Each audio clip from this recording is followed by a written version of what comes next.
Hi, we're sisters Amy and Nancy Harrington, the co-founders of the Passionistas Project. Before we start tonight's Passionistas Persist Awards ceremony, we want to thank Be Humanitarian and founder Toby Spears for sponsoring the Passionistas Persist Awards.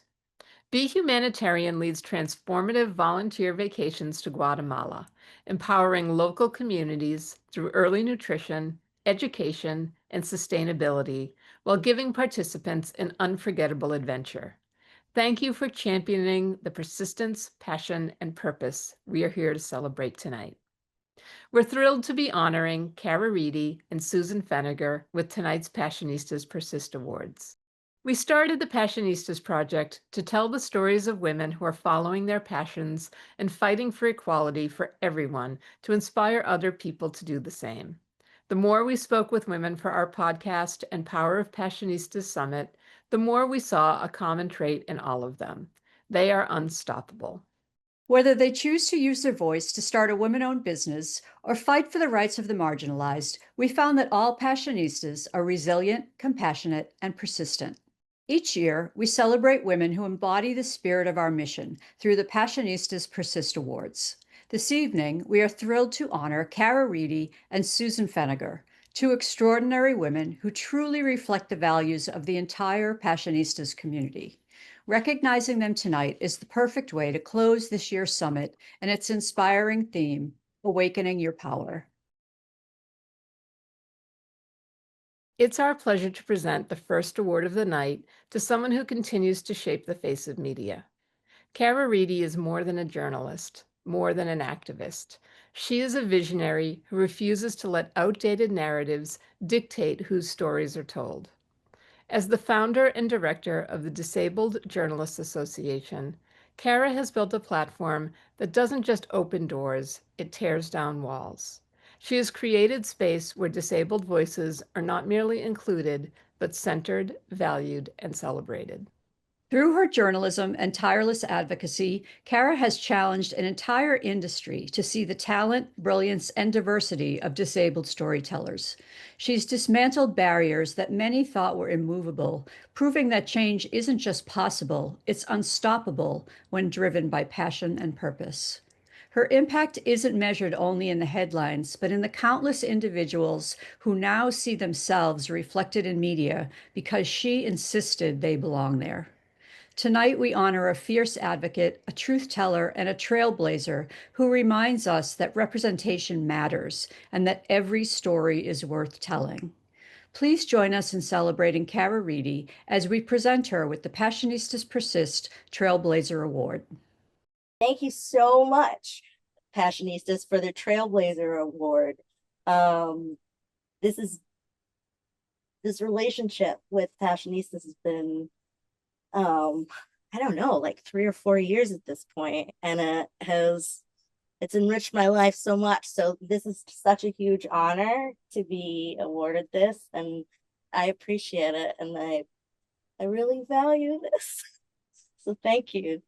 Thank you so much. We're so thrilled to give it to you. It's a long time in the making, so we're glad to be able to give you this honor. So let's talk a little bit. We always like to start with finding out what our honorees are most passionate about. I'm really passionate about the truth and like justice. And one of my bosses at CNN, during my goodbye speech when I was leaving, they threw me a party, and I'd worked for him for like 6 or 7 years, and he said, and I didn't even know he felt this way about me. And he said, you know, basically the intent, I can't remember the exact words, but basically what it was like, Cara just, if something isn't right or just, she won't let go until it is. And he goes, and it's annoying sometimes, but she just, if you want to know the like correct decision for people in the newsroom, you ask Cara. Like, that's your gut check. And that's not me bragging, that's just like, that's who I think. When you are a marginalized person and you're marginalized in multiple ways, it's like it fine-tunes your sense of justice. and what's right, because you're like, wait, I've had that done to me. I don't want that for anyone else. This isn't fair. And there's no reason for it. Like, these are just choices we're making. And so I'm annoying. Like, I know I'm annoying, but I do bring it up, like, where I'm like, this just isn't right. And it's uncomfortable a lot. Like, people are like, you like to be uncomfortable. I'm like, I really don't. What would be great is if you guys would just do it. Why do you make me tell you to do it? Yeah. That I'd like to go on vacation. So could you use your morals a little? I don't know. But it's, and not to say I don't have to be checked or what, like, because everyone needs to be checked and in decisions they're making. And like at my job, I'm I'm the I'm the boss, which I think is a silly word, but I am the final decision maker. But people can say whatever they need to say to me, full throated. And I'm not saying it doesn't hurt. It does sometimes, where I'm like, ugh. But it usually hurts because it's true. And you're like, oh man, heck, got me right there. And they're right. And I don't think that we have enough leaders right now who are thick-skinned enough to have that done to them. How did that attitude and that moral compass work for or against you when you were working in the mainstream media? It didn't work that well. They don't like it. They don't like it. I can't name people, but I'll just say I worked for a anchor who was very anchory. Which they're, not all of them, but there's something called anchor behavior, and everybody knows it, and they feed into it. And basically, it's spoiled brat. Translate to spoiled brat. And so I was working with this person, and their star was rising. And I'm the person that's not going to lie to you.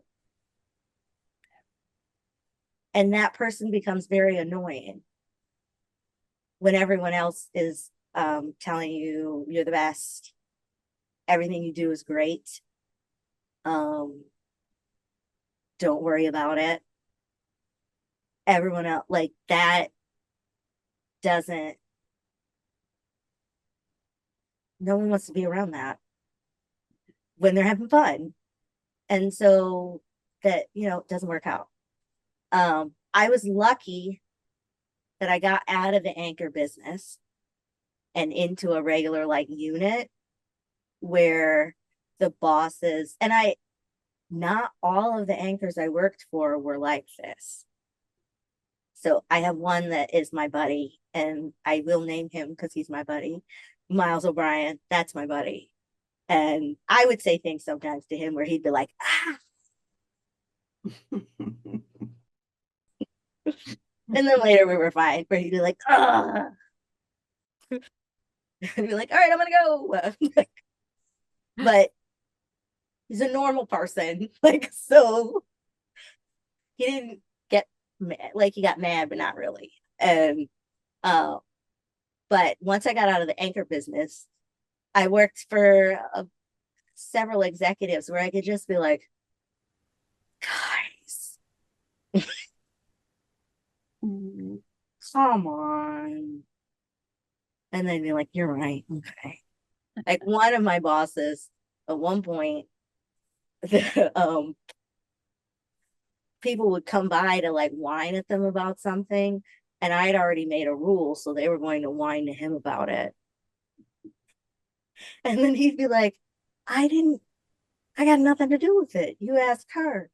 Well, can't you? No. She's the boss. Like, she made the rule. And they'd be like, what? And then I'd look and be like, rule still stands. And he'd be like, rule still stands. All right, well, see you later. Like, they were just, And that was fine. Like that was a good time.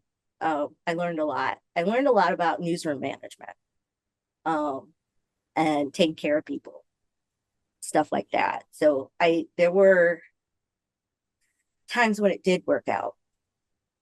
There were lots of periods where it did. It takes a lot of confidence to be that way in that kind of a situation. Where does that confidence come from? Were you always like that? No, um, no, not at all. And like that's how I am a journalist, was because I didn't have the confidence in acting. I didn't have the like I think with acting, it's your whole body. And so, like, someone's always critiquing your physical self. And I'm already not, as a kid, or a kid and young adult, you're already not comfortable with yourself. And so then and the world's not comfortable with you. And then someone's criticizing what they're not comfortable with in a work setting. I couldn't hack it. It just was like too much. I was too sensitive, um, to be able to achieve, like to keep that. So I wasn't confident at all. I think I wasn't I had a hard time in photography school because I had a teacher who was like, "You'll never be a photographer." He just spent 2.5 years telling me that. And so by the time I got out, I was not confident of any abilities. And I don't take pictures anymore. And like so but by the time I got to journalism, I was like, well, this is it. So like I can't pick a new one. This is the so we're just it's sorry. I'm gonna be that person who just like doesn't you can't shake me off of this because I'm ambitious. Like no matter what, I'm ambitious. And I mean, I think that comes from my family, ambition. So I don't know if it's confidence or like just raw, nasty ambition. Um, where I'm like, I'm gonna win. I'm gonna get there. And I mean, it took a lot out of me. It's not, I think that's why I try to create spaces around me for other people where they don't have to go through that. Like they don't have to do any of it. You got to work hard. So into you working hard. I want you to work hard. And I will tell you things that you don't want to hear. But I'm behind you. I want you to win. I want you to win. So um it's been nice. We started a little newsroom in June on Disabled Journalists Association, and so we've had some interns and some fellows, and we're learning. I'll say that we're learning how to take care of people, and um, so it's a training ground for all of us, really. Like it's a training ground for them, for us to be able to pour all of our collective knowledge into them. But then we're also like, how do we learn how to take care of people? Like, how are we reflexive? How do we make sure that like what we do doesn't harm people, but also they're gaining something from this experience? Like they should leave here on the next level, whatever their next level is. And everybody's levels are different, and no judgment. Just we're here to like put you up, like get like just dump info into you and put you up. So that's been fun figuring that part out. Explain a bit more what the Disabled Journalists Association does and the mission behind it. Two of the ones that I hold dearest to my heart are we're there to be a space for disabled journalists to come have community, seek advice, seek help. We're there for support. We're a support system. Um, we're also there as a training place. We started out training newsrooms, but that was more information gathering than anything. But our space now really is a training newsroom. So we're We're there to, and like people always tell us, oh, can you give us some of your disabled journalists so we can train them how to work in our newsroom? And I'm like, what do you mean train them? Well, clearly the reason why they're not getting jobs is because they don't have the training for it. And I'm like, that's not okay. Thank you. Like, just that's not it. And so when I say training, I mean, like, if you're a reporter and you need to get editing experience, that's what we give you, is a space to like a lab to go edit somebody else's work underneath an experienced journalist who can pour into you the way other people pour into people in newsrooms. But we don't get that experience. And so we're trying to replicate that experience in this newsroom. So that's two. And then the third, I said two, but I meant three that were my favorites, is we are there to change the way we're covered, way disabled people are covered, like broad. So yes, we're training people in this newsroom, but they're also putting out amazing work that that no one else is doing. How do you think newsroom leadership can be held accountable for more inclusive storytelling? I don't think they're ready for it. And I don't say all of them, because there are some that like they know and they are working on it. But also understand that there's some that are working on it or think they're working on it, but they're not also reforming what's happening on the inside. And you got to clean up your own house before you start ratting out on other people's houses. And so when you're not clean on the inside, it's coming out. One of my photography teachers used to say, for a negative, garbage in, garbage out. Like, you can't print a bad negative and then be like, look at this photo, you manipulated it. Like, it's garbage in, garbage out. So, because you have to, like, so that's another thing that we're working on. So like this newsroom is an example too, for them to see, oh, I missed that. Oh, I didn't realize that. Yeah, that was the thing. You didn't see it. It's because they don't, like, newsrooms are very competitive. They're competitive places. And so if you're not competing, I don't know how you win. And I sound like a horrible, toxic newsroom leader. I don't know how you win. You have to win. It's horrible, but it's true. It's true.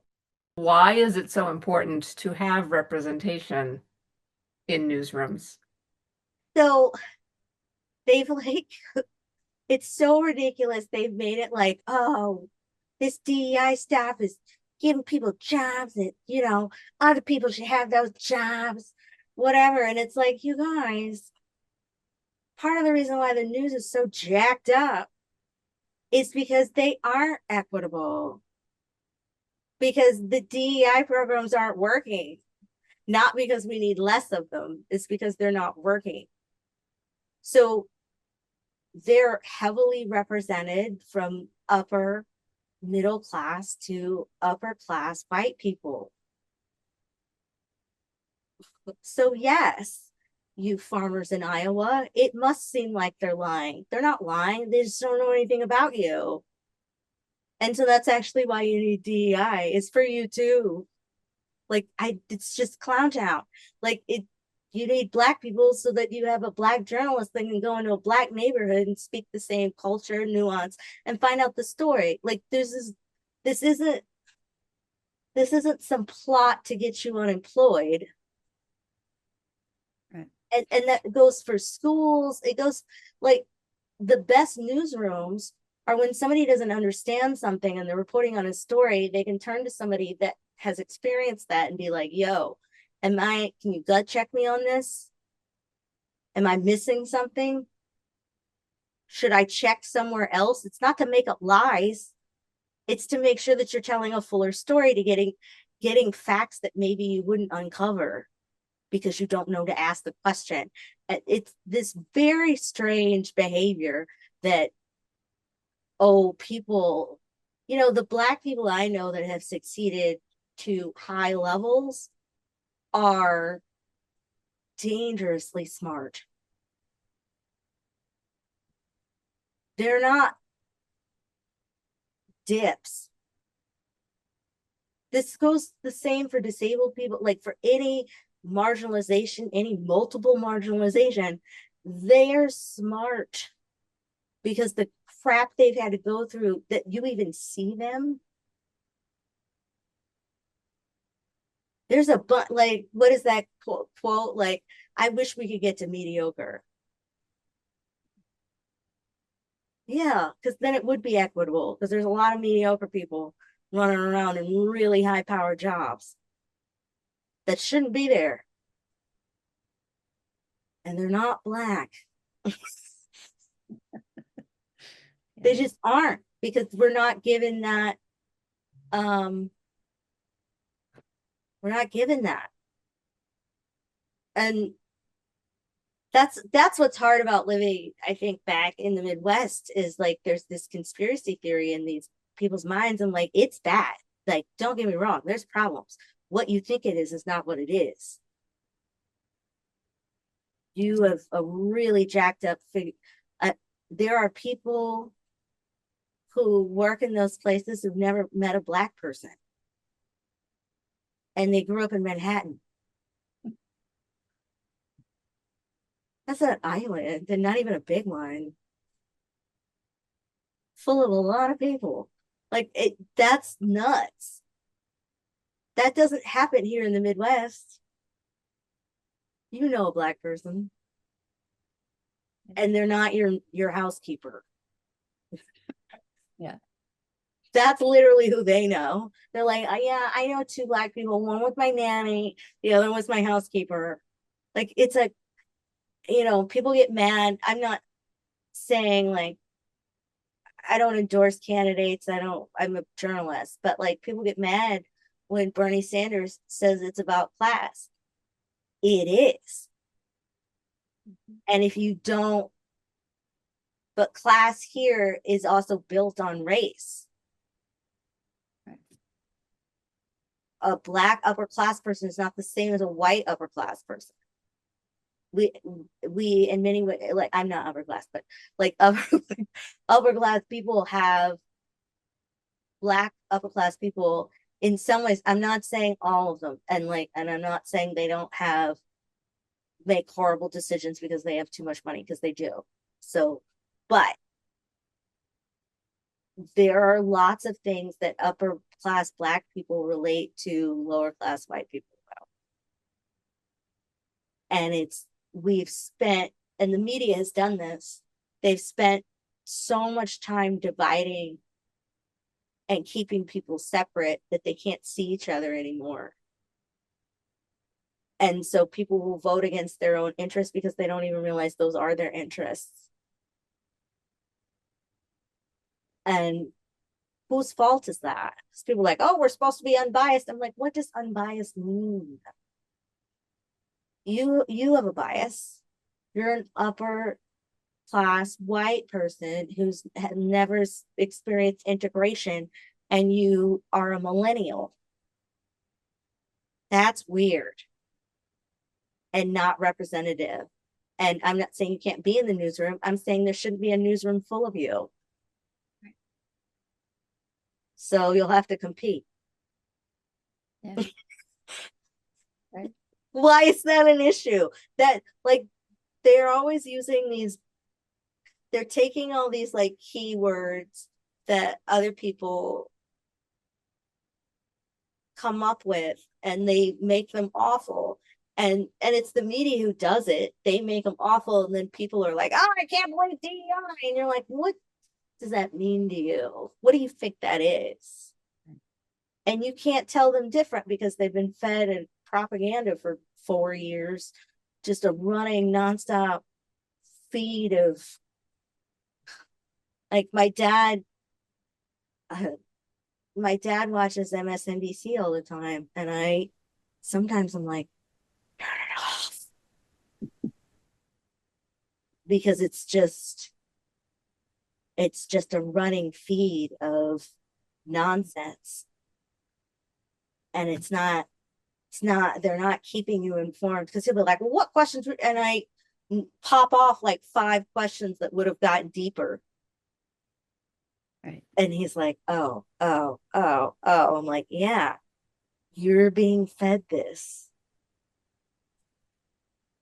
And, you know, we as a industry need to reform ourselves. Huge reforms. Yeah. And it's all of them. Mhm. People are like, well, Fox News, I'm like, Fox News, MSNBC, CNN, NPR, all of them, all of them, all of them, all of them, all of them. Nobody gets out.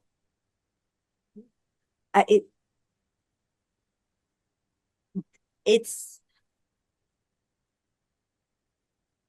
I don't know, it's shocking to me. So how does that reform start? Like that just seems, does you have to burn it all down and start again? Yeah. I don't think that these are like these giant ships with so much money behind them. You're not going to stop that ship. You can let it run into an iceberg though. And you're not letting it run into an iceberg. They're running into an iceberg. Like they're doing it themselves. I think that's, don't stop it or don't put yourself in front of it. Like, I guess that's it, because it's, you know, I don't think people understand like how extractive the people on the like advertising side are. Like, it's about dollars. It's about not saying things that offend people. What do you then, how, everything's going to offend people. Why are you making that the judge of what you cover? I don't know. I'm like huge pause. It just, it's, you know, I have my little corner where we're trying to just build something, and all I can do is hope that we're contributing to the good stuff that's out there. And then maybe these little startups will kind of push in and move the others out, or maybe the others just become smaller, because I'm not sure that they're going to die, but I don't think they're going to be the monsters. I mean, nobody thought Time Inc. was going to die. And Time Inc. is dead. Those magazines are split up into different spaces. They're not the powerhouse anymore that they used to be. And it was because they kept making bad decisions. Some of the magazines still survived, but maybe that's what's next. So the theme of this award is persistence. So what does persistence look like in your everyday work? I'm tired a lot. And I look back on my life, and think of all the things that I've gone through, like,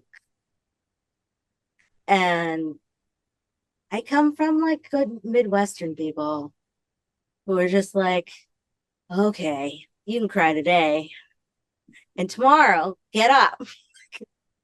Just get up, keep moving, just keep moving. And that's kind of what persistence is. And, you know, there's a lot of conversations in disability about like, well, you shouldn't do that to hurt yourself. And I think that I finally come to a space in my life with, yes, you are correct. And so it doesn't mean that I do everything, but it does mean I do what I can do. And so that's just it. If you're still moving just a little bit, you're still moving. And that's kind of what we talk about like at work too, because we have a lot of conversations about accessibility and energy levels. And I'm like, look, tell us when you need to lie down. And then when you're done lying down, you back up. Like when you're done, no one's pressuring you. There's no pressure. When you're done, come on back. What about living with a disability is something that you feel the current media landscape doesn't represent well to the viewing public? I don't think that they really understand the connections behind everything. And so if they're doing a story about climate change, they don't get that like the people that are most affected by climate change incidents, the wildfires, floods, all of that stuff are disabled people. And disabled people include old people. You are going to have a disability when you're old. So there's not like, so they don't get that when you're covering climate change incidents, you don't wait until the people are dead to then start asking questions. There's who cares? You just let them die. Like, why are you doing this after the fact? It's any kind of sort of injustice or system break. If you want to find where the break is, go find disabled people and you will see it at its most intense spot, because we're the ones that live in poverty at twice the rates. We are unhoused at unreasonable numbers. We live in poverty. We don't have access to healthcare. A lot of us, like, there's all this, like, because all of these things are connected. If you're poor, you don't have good access to healthcare. If you have one disabled person in your family, you lose about this much income. If you have two, it's this much income. Once you get to 3 or 4, you are dead broke. So when you're talking about poor people, you also have to talk about disability. Like, it's not disconnected. And there's no understanding of connection. It's like, oh, look at what happened to these disabled people. Oh, well, gosh, the poverty rates are really high. Not sure why. Okay, well, did you consider that this is because they're disabled? No. Can you start doing that? Like, thinking from that perspective? Like, I'm not saying, well, I am saying pretty much every story is a disability story. It pretty much is. There's some element of disability. Whenever I'm running down stories, when I used to do training, and I would start like asking questions, and then we would get to the point where they were like, well, they were 76 and used a walker. I go, right, disabled. Like, you're, Flint, Michigan, disability, poisons. Like, they're even figuring out now that like murder rates are down because there's not as much lead in gas and paint, and like that's literally, we were poisoning ourselves. We were making ourselves disabled murderers. Someone even said that the reason why they read this book, and I wish I knew the name of the book, but the reason why there were all these like serial killers in the upper West was because there were some weird plants up there that were giving off all this toxins. Wow. I gotta find that book. Wow. But that's where it comes from. Like, we're doing it to ourselves, and like no one talks about it. That's honestly why there's more crime. Like, they're starting to talk about it, but not a lot. But the reason why there's a lot of crime in like projects is because of lead paint. Little kids are exposed to lead paint that's chipping off. So it messes up with I'm not saying all people with lead poisoning are criminals. That's not what I'm saying. I'm saying that is a factor in what happens to people. The summit that we're doing right now is about awakening your power, and it's a storyteller summit. So talk a little bit about what the power of storytelling means to you. So storytelling is like everything. Um, our species likes stories. That's how we understand things. We don't, you can throw a bunch of numbers out there and drone on about this, that, and the other, but like if there aren't people behind it, if you're not making connections, if you don't have a narrative, and people use that word a lot and it can be weaponized, but it's, journalism is storytelling.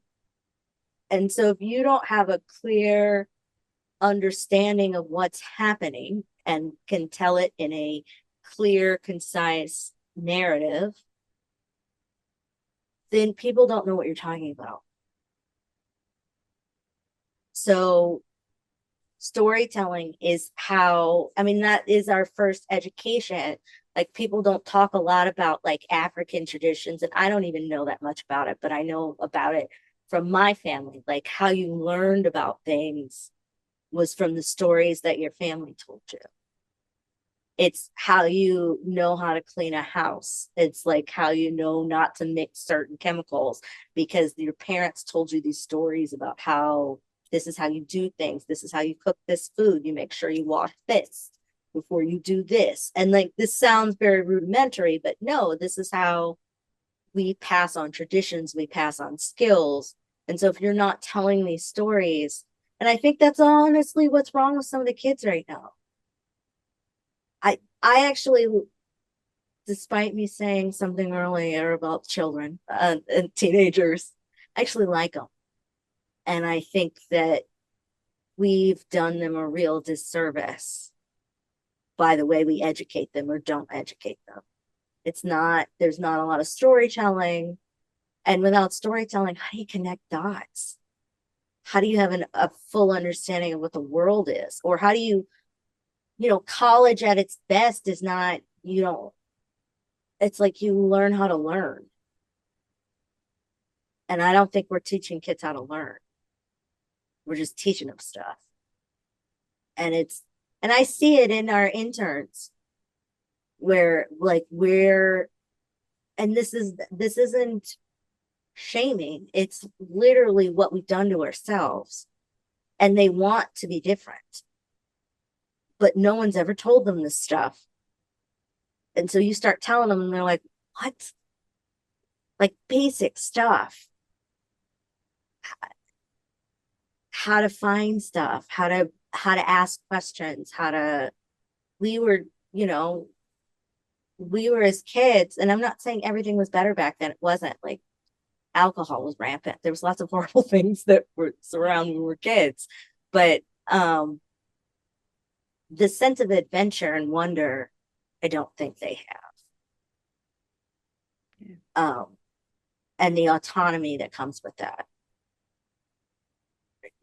I think about my brother passed away in 2021, and there's this saying where it's like your oldest sibling is your strictest parent. And he was my only, and he was my strictest parent. He would say that like he was how I understood how our family worked. Because I'd be like, because when you're a kid, you're like, these people are nuts. And your brother is like, listen, this is how you work it. You don't say that to him, you say it to her, but you don't lie. And then you could probably get away with it. Or like just teaching you stuff like about basic maneuvering and how the world works. Like we learn that through experiences and alone time and freedom. And we haven't given our kids very much freedom. What's your vision for the future of the Disabled Journalists Association? What I would love is for it to be a thriving community where people can come, get support. Like ultimately, I would like to be able to afford to have lawyers on retainer. And I'm going to say that out loud so that if someone's messing with somebody in a newsroom, we're able to pay for their lawsuit or at least get them a deal, a good deal. Like Um, I I also would like to be able to build a newsroom to a big place so that people can come there and I can hire people full time and they can just work there and just not have to worry about it. And um I think it's okay to have a newsroom. Like they have a women's newsroom, the 19th. Like why can't we have a disability newsroom, a big, thriving, investigative disability newsroom that's staffed by disabled people that can move people up to the next level where they can relax and like have autonomy and control the narrative and like and people get weird when you say control the narrative. I'm like, y'all are controlling the narrative. Why aren't we allowed to? Why is it weird when we do it? Where do people find the work you're doing and support that? Our website is disco, like disability community, journo for journalism, journo.com. That's where you can find all of our articles, our Instagram, and we're not on Twitter really anymore. We kind of are, but we kind of are. Our Instagram, Blue Sky, Facebook, and LinkedIn. You can find us. And we're revving up. We have a new intern coming in who has some skills that we haven't been able to feature yet. So we're excited about what he's gonna do. Um, and we're having people pitch stories, and we pay. And like it's funny because like people are so used to not paying disabled people. They were like, "You should really pay them." I'm like, "I do. That's why I need more money." Like that's why we're running out because I'm paying them. So like, what did you think this was? Of course I'm paying them and not poorly. Like I'm paying them market rate, like what other people are being paid because they're doing the work. It's like that's scary. um that you thought I wasn't paying. Yeah, so and you know what's else scary is there's a lot of disabled journalists who are like, I don't do any. I'll say you should pitch us, and they'll say, well, I don't do anything for free. I'm like, okay, well, I wasn't asking you to. Yeah. We were going to negotiate after this. Oh. And like I get why they react to that because it's a reflex from being like taken advantage of. So Yeah. oh, but yeah, so that's where you can find us. We we're trying to put out like a big story every Monday. We have a big one coming out this Monday, about RFK Jr. We've done Cuomo, we've done Newsom, and then we have a lot of other interesting stuff outside of that. One last two-part question. What's your dream for yourself and what's your dream for women? I'd like to relax more. Um, yeah, I would like to relax and return to my hippie era, like my roots. I'm a hippie by nature and I want to walk around outside with no shoes on. Like I don't like I want to relax. People laugh at me and they're like, you're never gonna relax. I'm like, but I do, I want it. I want it, I'd like to just be comfortable financially, and I don't mean that rich. I mean, I don't have to worry about stuff. And because I think that would make me a better mentor if I'm not worried about it. Um, yeah, I think that's, and then be able to go back. I'm not very creative right now. I'm not in a creative space. I can't be like, that's not the job I have right now. But I'd like to go back to doing some creative work as well and being able to have a large enough newsroom where I can peace out for a little bit and do some journalism myself, do some creative projects. So that's my goal. For women, let's see. I would really like for us to just not care so much.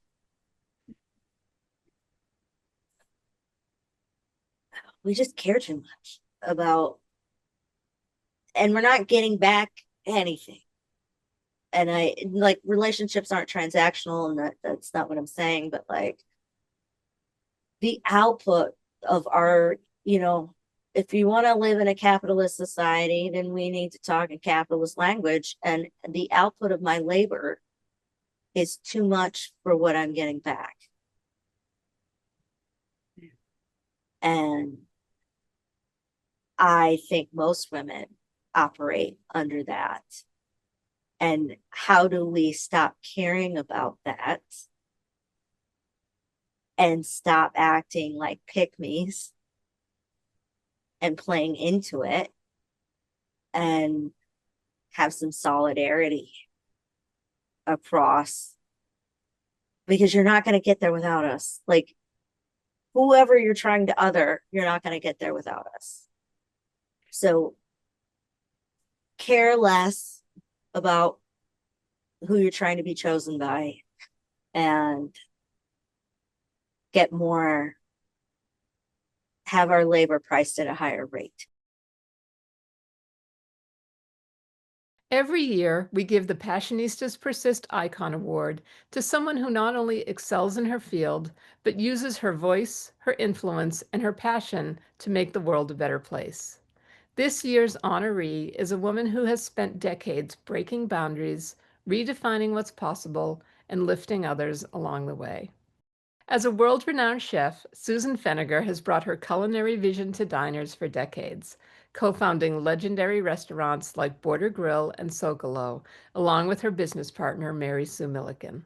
Susan has inspired countless people through her culinary creations, cookbooks, and television appearances on shows like Too Hot Tamales and Top Chef Masters. But her legacy is about far more than food.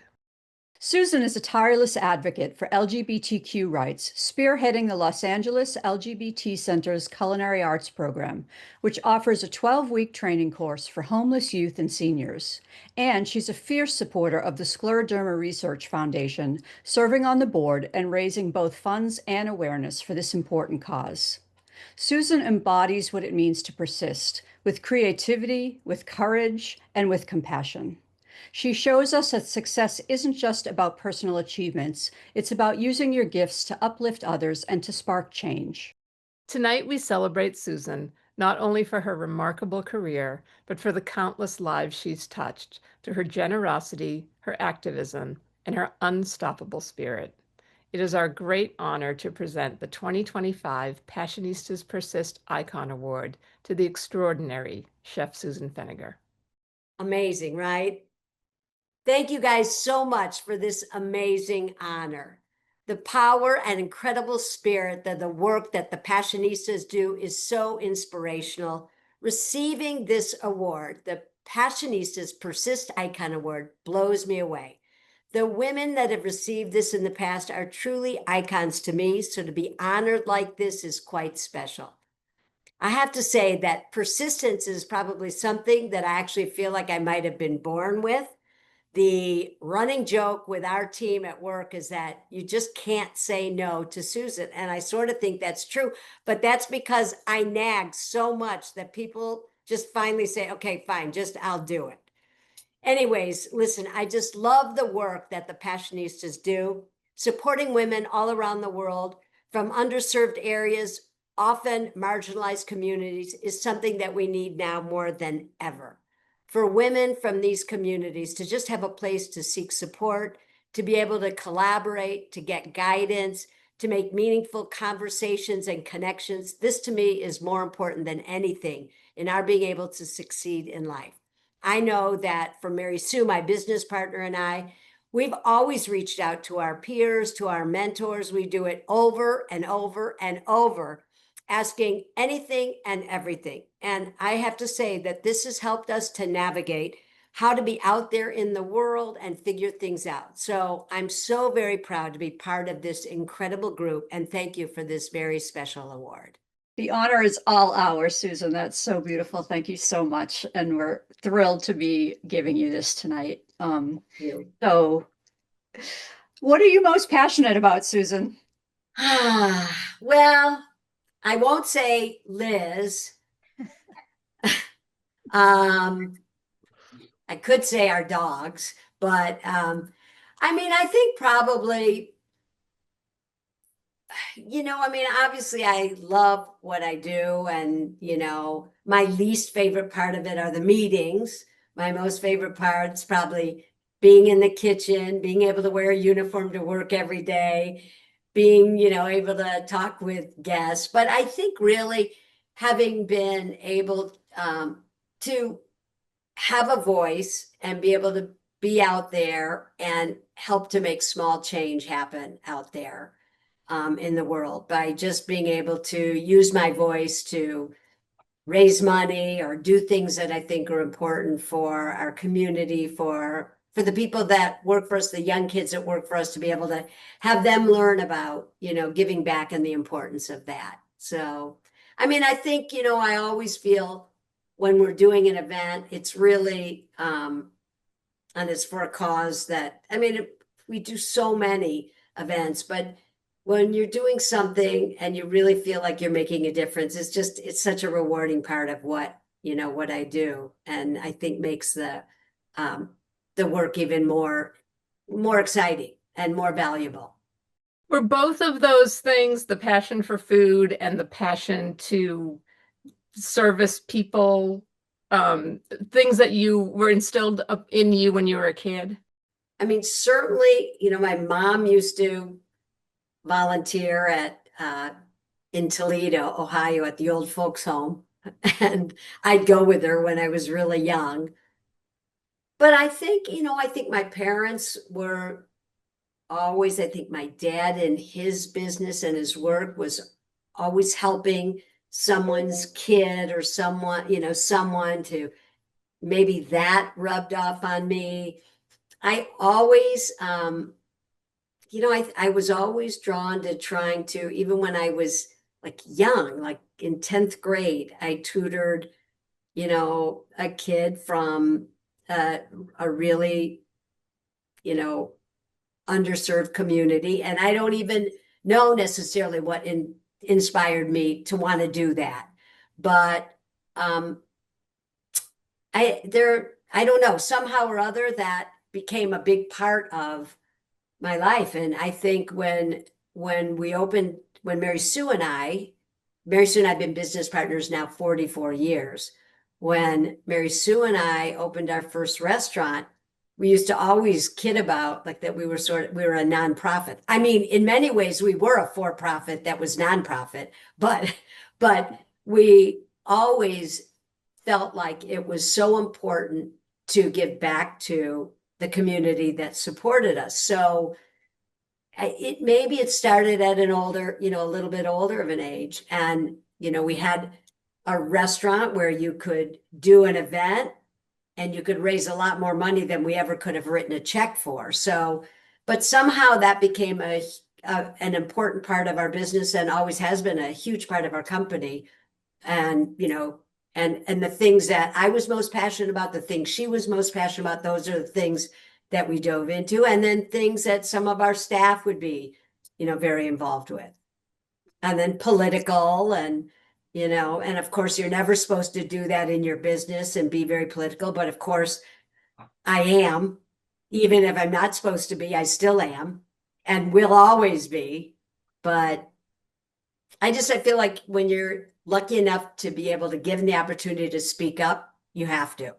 Absolutely. So when you first opened that restaurant with Mary Sue, the nonprofit profit business, what were some of the other challenges? I think a lot of women in our community can relate to that feeling of starting a business. You're supposed to be making a profit, you're not. What were some of those challenges that you faced, and how did you overcome them? Both of us were basically, we'd been cooks in restaurants. That was it, and I mean, luckily, and this is something I would still recommend to anyone going in the restaurant business, to start small and just make that so crazy successful that you sort of have to grow out of it instead of starting big and you have to grow into it. So I think, we were like 9 tables. We were a tiny little place. Our address was even like, what was it? Something and a half on Melrose. So it was like 900 square feet, including the kitchen and the bathroom. So it was tiny, I think 9 tables or something like that. And we didn't even have a stove. I just had come from working in a 3-star restaurant in the south of France, and we had no stove. I was there first, and our partners were the people that owned LAI Works. No stove. So I put 2 hot plates in the kitchen and a hibachi, 2 in the parking lot in the back. And that's where, I ran like 1 special a night, and then all the other food was prepared ahead, like cold food. So, I guess the challenges were really at that time, really learning eventually the sort of business part of the business. And I don't even know that we've done that yet, but, so I think, then, and I think over the years growing as women in the industry, even still now, it's still very challenging to get financing. So we went through, for all these years, and we've been in business way longer than many of our peers, for sure. Yet once or twice, someone has talked to us about becoming an equity partner or something like that, but never deals that were interesting enough to make us do it. And, but, we had to go out and raise money for every single LLC that we, wanted to, if we were trying to open up another restaurant. But we never had an angel investor. We never had an equity partner that approached us with something that we thought was a smart deal. And probably, in many ways it stopped our growth getting maybe quicker or bigger. But on the other hand, we've sort of slowly grown our company, and it's been maybe, with ups and downs for sure. And I guess maybe one of the challenging things for a business owner is that some things fail. There's no question, things fail. And, for me, what's worked the best is that I have no memory, so I forget that it failed, so then I can just do the next thing. But I think you just have to be able to sort of say that's what's going to happen, and you just have to pick back up and go forward. So, you have to be able to just sort of be strong in those times and still believe in yourself and still feel like you can move forward, even if you have a failure. So, I think financing is challenging for women-owned businesses. And even when, I think we're fairly successful. Even there, I think peers of ours that are men get financed way before we do. And yet we've had a career that is sort of stronger and more successful in the media and with the restaurant business. So it's interesting. Yeah, I think that's an interesting part of it too, is that you have this high profile on television. Nancy and I always say you're our generation's Julia Childs, like you are the queen of the culinary world to us. Has that been helpful, or has that added a level of pressure to, oh, okay, these are famous women running a restaurant? Does that add any more complexity to the equation? I think something that Liz, my wife of 30 years, probably taught me way back when Too Hot Tamales was happening on Food Network and Tamales World Tour, was that,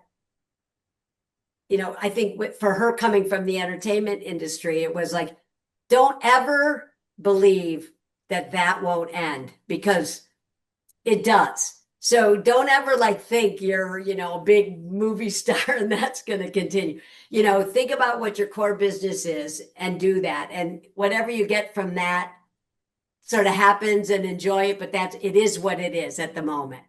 So, I mean, certainly it has given, both Mary Sue and I a position out there because we are on TV some, but I don't think it's put more pressure in terms of the business. I think it has, in many ways, it's, opened up doors because of that. So I do think there's been huge value to like what Food Network or all the different shows have brought. And certainly it's brought many young chefs, good and bad. For us, we were already in the restaurant world and on our path. Where the negative is, I think, for some young people that get on and it's suddenly they become successful as a food person on TV, but then that's all they have is that one show or that one win. And suddenly they open up a restaurant and they have no idea what they're doing. So I think there's pluses and negatives to it. Luckily, we came into it a little bit later in our career, not that much later, but maybe with Liz's strong advice, I kept focused on restaurant world instead of, TV world. So what does it mean to you to be considered a culinary pioneer and have those newer generations of chefs looking at you as a role model? It's very sweet. I mean, it is very sweet. I just went and judged the Tournament of Champions, which I've done a few times with Guy.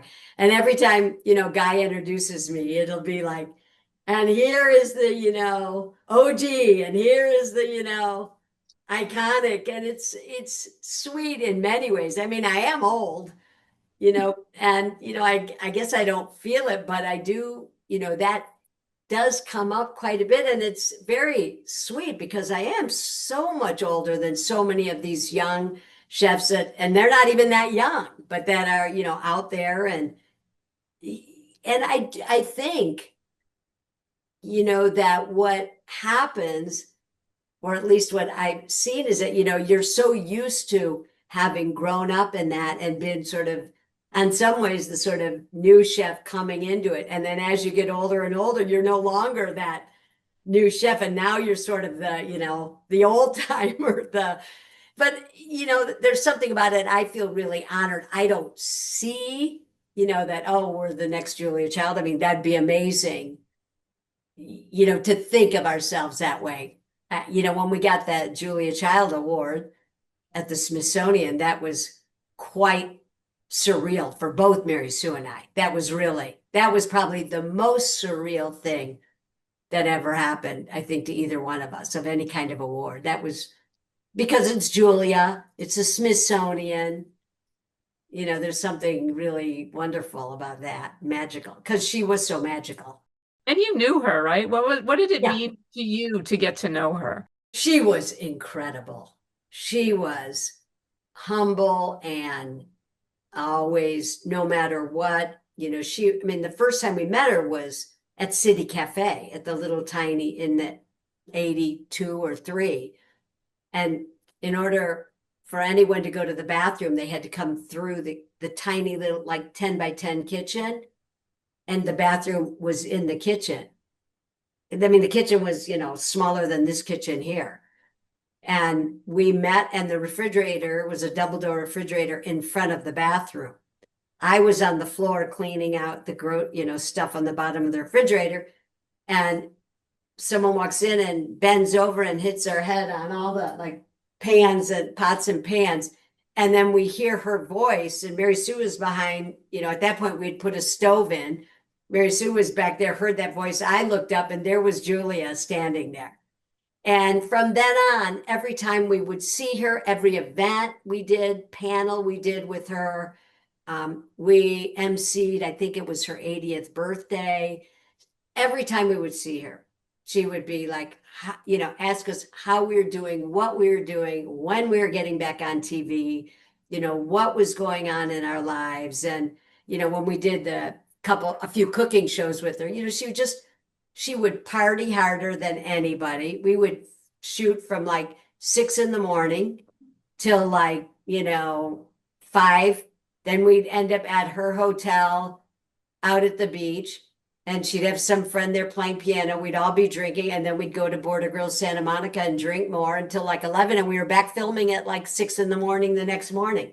She was incredible, but always very caring and wanting to know what we were doing, what we were up to. And so she was amazing.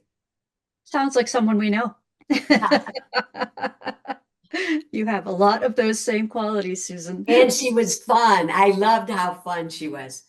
Well, obviously, that whole Saturday Night Live thing of, how can you forget? And that was her personality, so it was great. So let's talk a little bit about your advocacy and philanthropy work.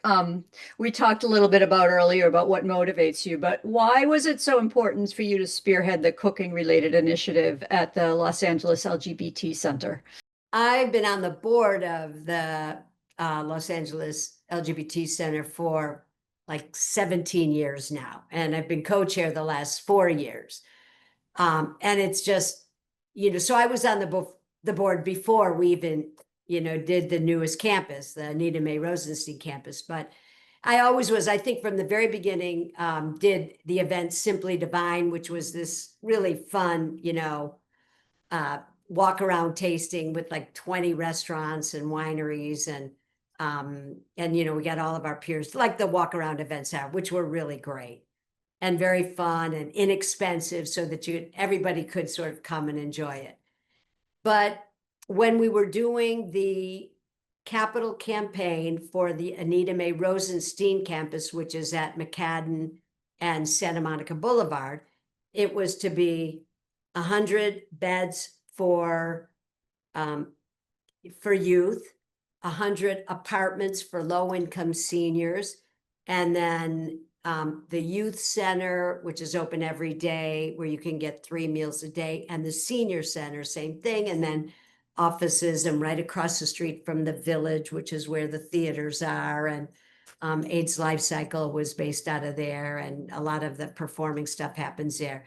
And when we were doing this, I just felt like I see how the kids are that work in our kitchens, and how over the years you'd have these young, not kids, but kids now compared to me, but, that were either struggling with their sexuality, or just having boyfriend problems or girlfriend problems, or, they were kicked out of their families because they were, wild, or just whatever it was.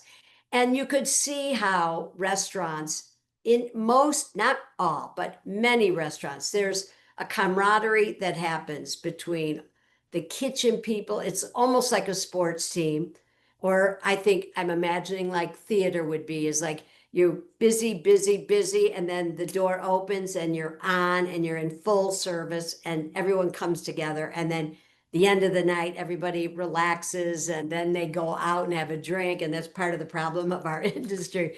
But, you'd be partying, after work, because you're up and got high energy.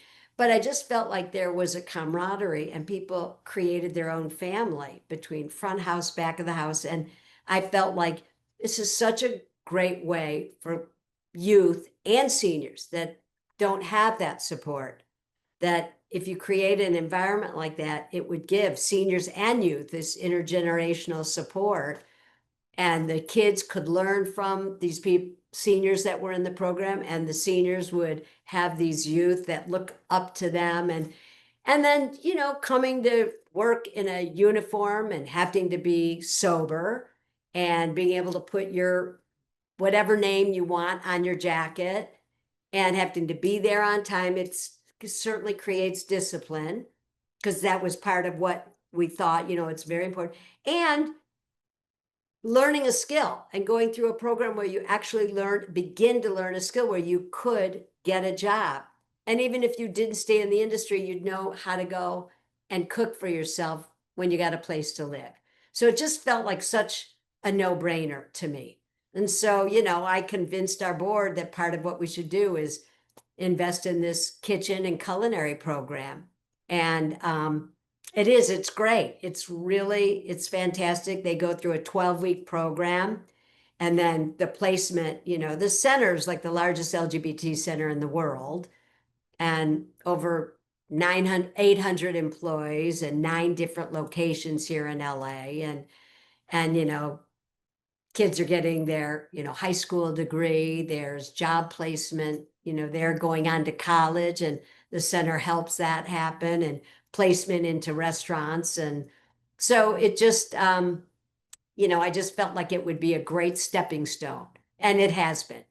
Why is it also important for you to support the Scleroderma Research Foundation? You're a huge advocate for that. Well, my college roommate, Sharon Monsky, after we graduated, she went on to graduate school. She used to tutor me in business and statistics classes we had together, but she went on, to business school and got her MBA, and then she was working for a big management consulting for McKinsey, and she started to get sick, and it took like almost a year going around to different hospitals around the country to get diagnosed with scleroderma. Scleroderma is basically not only but almost completely a women's disease, and it often hits women in their late 30s, and it basically turns the body to rock. It is it's a horrible disease, very disfiguring, very painful. It overproduces collagen in the body. And so it thickens the skin. It starts to suffocate the lungs, the esophagus, and it's very painful. But again, it's a woman's disease. It's very disfiguring. And so getting, funding from the federal government, or it's not, a poster that you can put up because it's not appealing. So she got diagnosed. She started the Scleroderma Research Foundation, and a bunch of her college friends became on the board, and I was one of those. And I'm the only one still on it, but I have been on it. And Sharon has since passed away, but she ran this amazing foundation, and she was so smart. She ran it like a for-profit. She didn't run it like a for-profit that was nonprofit. She ran a nonprofit that was actually making money. But she funded her focus was research only, because there was no one doing research. There were scleroderma foundations that were, being patient supported. She wanted to focus on research. So she actually became an honorary member of the NIH. And people were blown away. That's why we ended up having people like Robin Williams, who met her, did it like 7 or 8 times. Lily, Ellen, and then Bob Saget came on the board. First, he did the event one year as a comedian, because it was called Cool Comedy Hot Cuisine. That was our big fundraiser. And we always had these comedians perform. Bob came on one year and performed. And a year later, his sister was diagnosed with scleroderma. So then he came on the board, and then Bob and I did Cool Comedy, and he got all of his pals and music pals. John Mayer's done it now like 4 or 5 times, and Adam, Duritz from Counting Crows. And so he did this forever until he passed away. So now, Sharon's motto was that she wanted to be in business to go out of business. So I'm just hoping, like, let's just go out of fucking business, could we please, so I can stop doing this event. Because we've done it. I think we've raised over $48 million through this. So over the years, but it's been like, 28 years. How has your activism informed your work in the kitchen and/or vice versa? I do love when we do events and we take some of our team members with us. They hear someone speak. And then what I think happens is that somewhere in there, if they're moved by it, they then, when they go out and they have their own business, will think about the importance of giving back. I also think that, we have always felt that doing the things that we thought were important. So we were, we worked with the city of Santa Monica. I think we were probably the first ones to, along with the city stop using styrofoam, that world. We're on the sort of chef board of the Monterey Bay Aquarium. So we have always done like serving all of our fish is sustainable, all of our seafood sustainable according to Monterey Bay Aquarium, and tried to educate people about that. We certainly support the farmers market. Unfortunately, we're not all organic, but we try to do what we can in that vein. All of our proteins are all hormone-free, antibiotic-free. Even like on our truck and at all of our, like the T-Mobile and the Raider Stadium, the airports, all, hormone-free, antibiotic-free, organic rice and beans.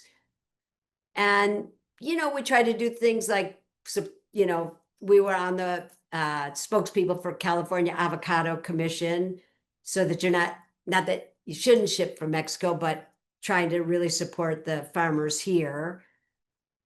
And so I think, I think we also try to educate our staff about all these things that we're doing, because we want them to know who they're working for and what we believe in. I mean, of course, we do tons of political fundraisers whenever we can. I mean, I did Cooking for Kamala with Eric Swalwell, convinced we were going to win. But, we did that, and, that was really, and we got, all these chefs to sign on and do that. And I don't know, I think we raised, can't remember, but I think on that night we probably raised 400,000 or 500,000. We wanted to do more than that, but we didn't beat the comedians, I don't think, but it was very fun, and very fun cooking with Eric.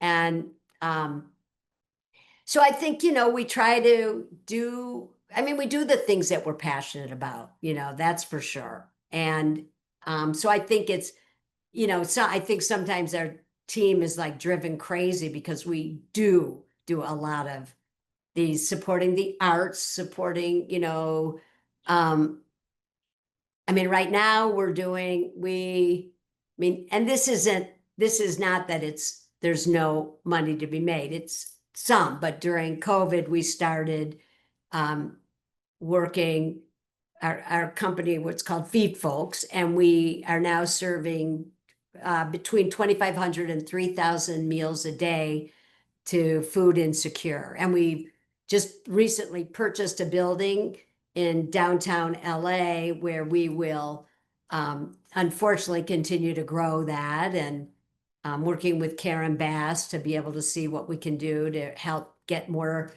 people fed that are food. There's enough food around to be able to feed them. So we need to, because people need to eat. So that's an important part of our business now, is that.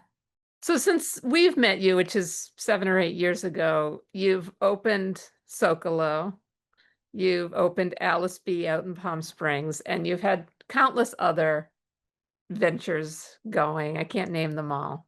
Yeah. What keeps you going? I keep thinking I'm, going to pull back, but that doesn't seem to quite be happening. I can't quite imagine not working and being involved. I think, I love the profit work that I do. It's very rewarding. I'm also on the board of LA Tourism, so very, very different, but I love that because it keeps me informed. First of all, the CEO, Adam Burke, is amazing, absolutely amazing. I adore him. And, it keeps me informed about what's happening in the city and how you can be involved. So I love that work, which keeps me quite busy. Certainly, the center keeps me really busy. And, Liz has been a big supporter of Girls Inc. And we just had a Zoom with them. And I think that they do incredible work for young girls all across the country. And so I could imagine becoming more involved with them. So there's that. but also, I love opening restaurants. There's something very fun. I mean, when we opened Alice B a year and a half ago, being almost 2 years now, the first 3 months I was in the kitchen, doing pots and pans and peeling ginger and being there with the team and seeing the team come together and the excitement there. I love the interaction with the people that work with us.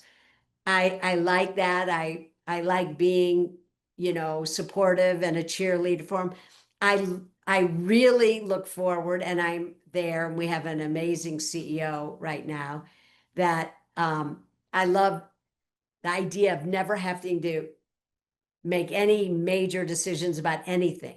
I like the idea of being able to like go in, taste food, be excited, talk to customers, talk to our team, be the cheerleader, bus tables, and not have any real responsibility. That's my dream, is to do that. Looking back on your career so far, is there a moment that you're especially proud of? I will say that being at the Smithsonian, and we planned the menu, and having many people, friends of and family of mine and Mary Sue come, we both felt like we were getting married, not to each other, but there were so many people that came. It was really, that was quite special. I don't know if it was because, you walk past the Batmobile and, Dorothy's, shoes, and you walk past that, and then you see the Julia Child kitchen, and then we have a permanent exhibit next to Julia's kitchen. They sent out 2 of their curators to go through all of our stuff from the last 40 years and pick the things they wanted for that. So that's really that for sure.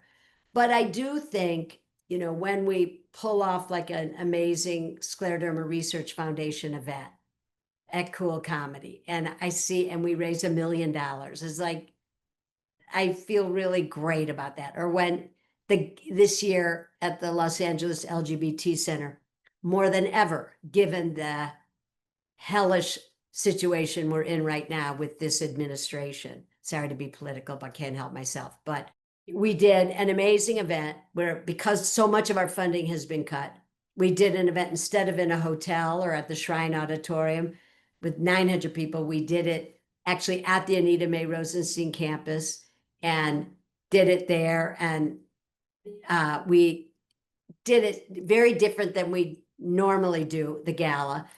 But it was really emotionally very rewarding for everybody that was there. And I think there was this connection of, this is what your money's going for, this is one location out of 9. And there's something, when I do an event like that it's very close to my heart, that I feel like those are the things that I really remember. And people that I've stayed connected to, even people that we've fired that I've stayed connected to. I mean, it's about the people in many ways. So I think that it's about people that, you've developed relationships with over the years. And it's about, I think, maybe those kinds of events that are really powerful and have a lot of meaning, that probably stick out the most for me. So what do you hope your legacy will be in and out of the kitchen?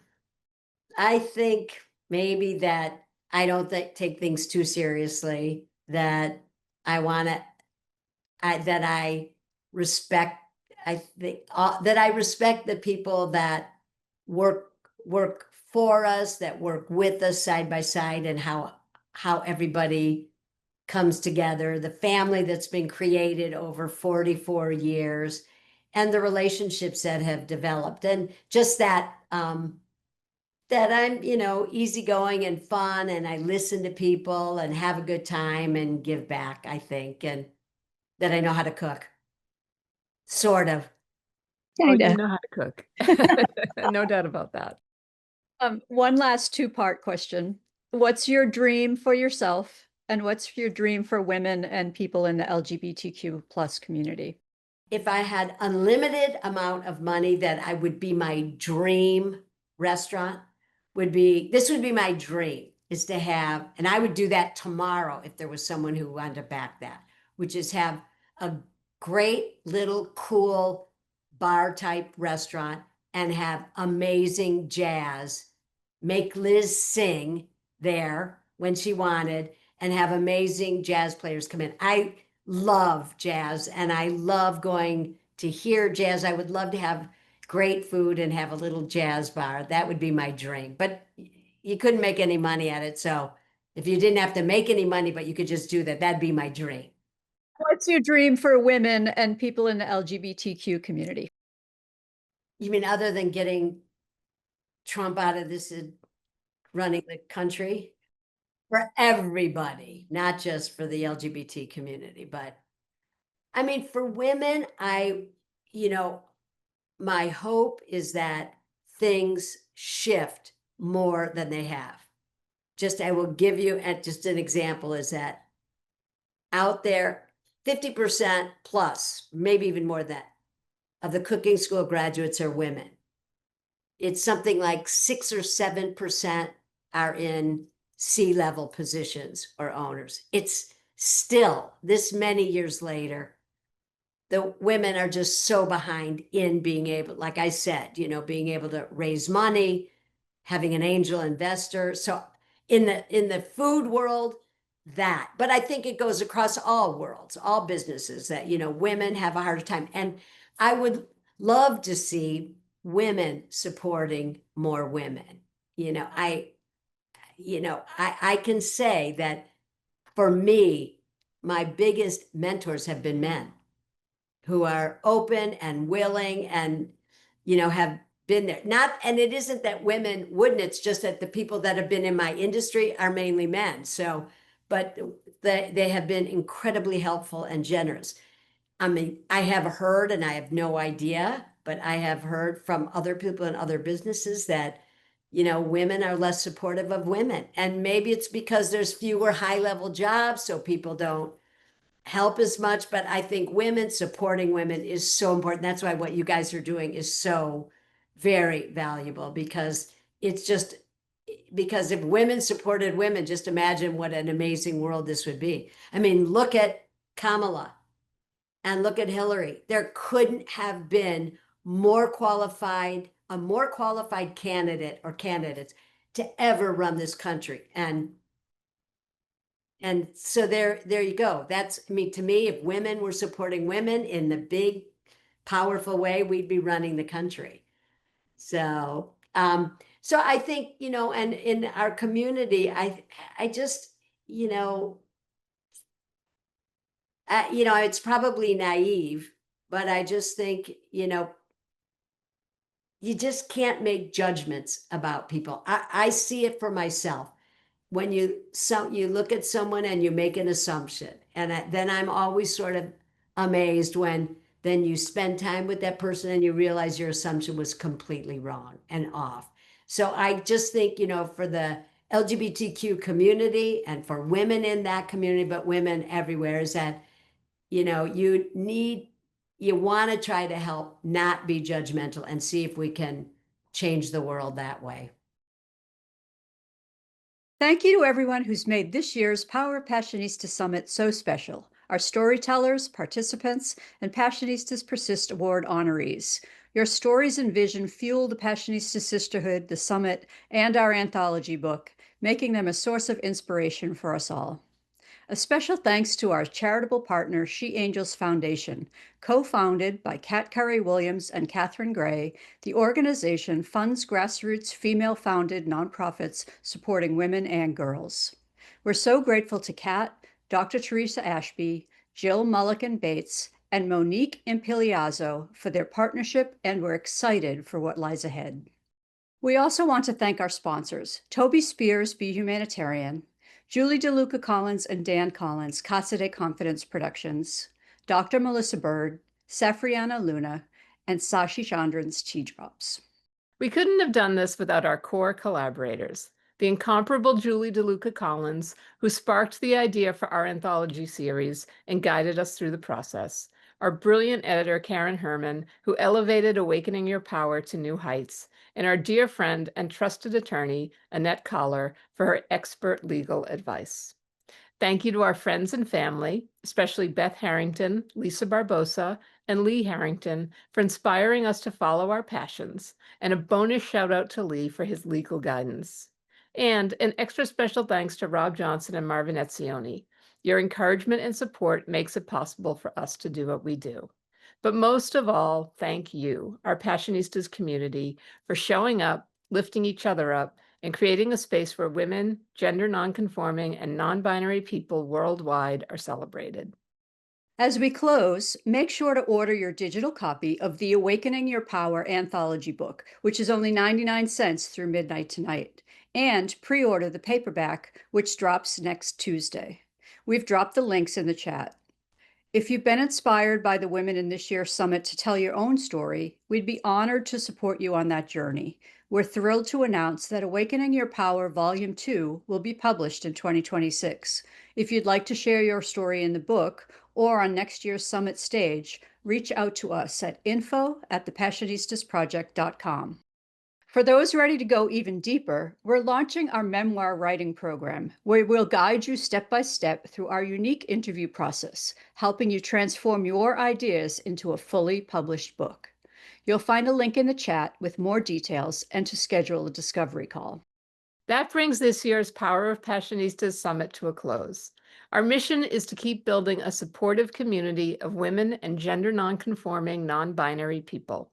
A community that promotes diversity, equity, and inclusion, creates a microeconomy where we lift each other's businesses, celebrates every wins, and stands together through challenges.